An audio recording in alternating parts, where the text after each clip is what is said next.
So I deactivated my Instagram account. Why, you ask? Well, let's find out while making this video.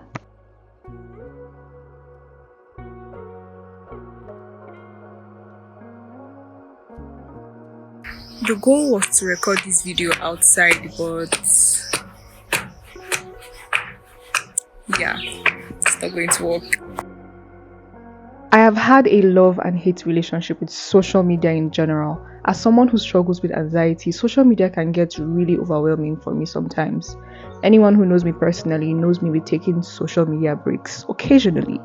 From WhatsApp to Facebook to Twitter, X. They've all had their fair share of breaks, and to be honest, the experience is something I will never forget. I had more peace, I was happier, I could see things clearly, I could see life clearly. It was like a spell had been broken over me. Brain rot is real, guys. It's real. And that was the time I realized, so I can be happy without social media. On my last video, I spoke about how I am a recovering people pleaser, and social media is one of the things I let pressure me.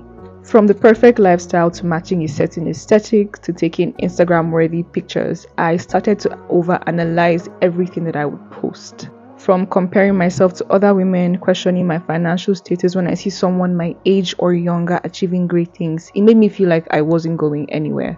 So when I finally realized that I was prioritizing social media validation, I started to focus on posting what I liked, rather than focusing on what I thought was Instagram worthy. And don't get me wrong, there's nothing wrong with wanting to take Instagram worthy pictures or wanting to look good in your pictures. The problem I had is that I would take really nice pictures and I would genuinely love them. So the first step of me focusing on posting what I liked was complete.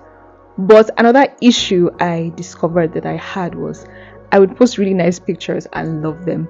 When I come across someone's page and the person's page looks aesthetically pleasing or has a luxurious lifestyle, you get it. I'll just feel like my pictures are,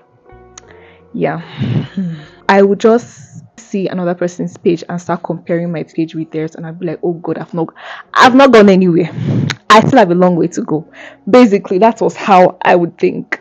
So my problem wasn't the number of likes I would get or the number of comments I would get. It was an issue I had when I was young, much younger. When I was in my teenage years, basically when I was like maybe 18, 17, 16. That was when I had that issue, but I'm glad I worked on it then. So apart from the comparison, another issue that I'm dealing with is doom scrolling. To be honest, I don't know why Instagram is that one social media app that I cannot just get a hold of. I mean, not even TikTok. Well, TikTok is another app I struggled with doom scrolling, but I'm able to handle it much better than Instagram. And I'm actually taking a break from TikTok too, honestly, not just Instagram. Time would seem to be going so slow, and then after a couple of reels, you check the time and then like 5 hours has passed and you're like, what? The thing is, for me, I got to a point that I started to think that everything has to be perfect or has to look a certain way or has to match what is acceptable to social media. The honest truth is, things are not as perfect as they are on social media. A lot of things we see, even people, to be honest, I mean, if you check TikTok, the time that TikTok was banned in the United States, there were some influencers that went ahead to expose themselves. Like, for example, if I think a couple of fitness influencers came out and you're like, oh no, they had a BBL, and you're like, you lied to me. You believe at your own risk, you judge at your own risk, you compare at your own risk, you envy at your own risk. And when it comes to comparison, I just had to sit myself down and tell myself, you're literally watching people that are putting in the work and getting things done. And you're just like, oh, my life is a mess. Oh, I'm not going anywhere. When all you have to do is put in the work and stop being friends with procrastination. Hi guys, Editing Sarah here. There's something that I think is important for me to mention. Social media in general has its positive and also its negative sides. But the reason why I struggle with Instagram is because I think Instagram has most of the content that I enjoy, most of my interests, when it comes to people that I admire, people that inspire me, short form content that I really enjoy watching. And apart from YouTube, Instagram is like one of my favorite platforms. But when it comes to YouTube gets me to be productive. Maybe because of the type of creators I follow, YouTube encourages me to be a better person. Whereas when it comes to Instagram, for me, Instagram does what I'm trying to avoid. I'm trying to avoid constantly being online, or basically all the other things that I've mentioned and will mention in the course of this video.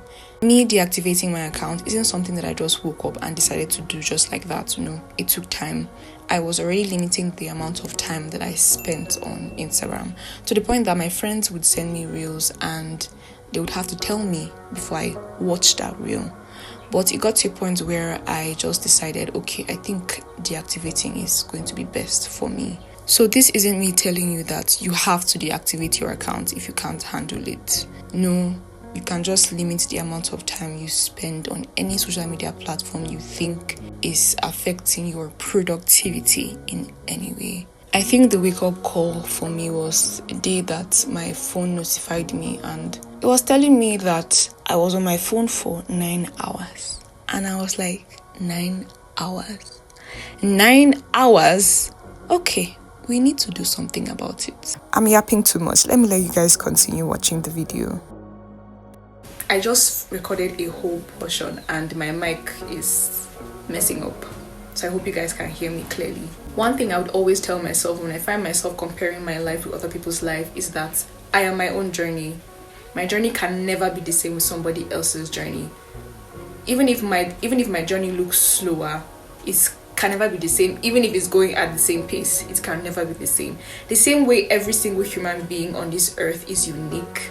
You can never find somebody that's exactly like you. Maybe similar, but never exactly like you. That's the way God did it, and that's amazing. Another thing I dealt with is that it's crazy, but I was losing touch of reality. I'm someone who struggled with being mindful, and social media was a big contributing factor to that. Like, I struggled with being mindful with things. And when I started to actively control my social media consumption, that's when I started to be more mindful of my surroundings. If you've watched the movie Ready Player One, you would understand what I mean. I just want to learn to be more present, to appreciate life itself, to connect with people outside of social media. Posting pictures and talking to people online can be great, but are you getting brainwashed like I was? Are you? Think about it.